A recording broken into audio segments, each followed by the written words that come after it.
అందరికీ నమస్తే అన్న. నల్గొండ వారిపల్లె గ్రామంలో 18వ తేదీ రెండో అయ్యప్ప అంబలం పూజ అయితే ఉందని చెప్పాం కదా. సో ఇక్కడికి ఇచ్చేస్తున్న ప్రతి అయ్యప్ప స్వామి పాదములకు మన సాంప్రదాయం ప్రకారం పసుపు కుంకుమ అయితే పట్టించడానికి మన పిల్లలు రెడీగా ఉన్నారు. 18వ తేదీ జరగబోయే అయ్యప్ప పూజ కోసం మా ఊరు అయ్యప్ప స్వాములు నైట్ అంతా మేల్కొని కొన్ని రకాల పళ్ళు, కొన్ని రకాల పూలు, దీపంతులతో అయ్యప్ప మండపాన్ని అయితే చాలా గ్రాండ్ గా అరేంజ్ చేశారు. రెండవ అయ్యప్ప అంబలం పూజ కోసం అయితే మా ఊరు కన్యస్వాములు, గురుస్వాములు పూజా సామాగ్రి అంతా రెడీ చేస్తున్నారు. అంబలం పూజ దగ్గర తాళాల భజన చేయడానికి అయితే అమ్మకపల్లి అయ్యప్ప బృందం వాళ్ళు వచ్చారు.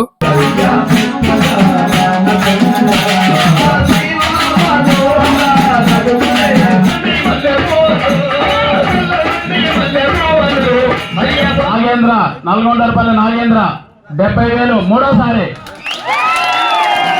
అయ్యప్ప స్వాములు పూజలో బిజీగా ఉంటే మా ఊరు యూత్ అంతా కలిసి వచ్చిన ప్రతి అయ్యప్ప స్వామికి భిక్ష ఏర్పాటు చేయాలని చెప్పి రెడీ చేస్తున్నాము. ప్రతి ఒక్కరూ భిక్షకు రావాల్సిందిగా కోరుకుంటున్నాం. Subscribe.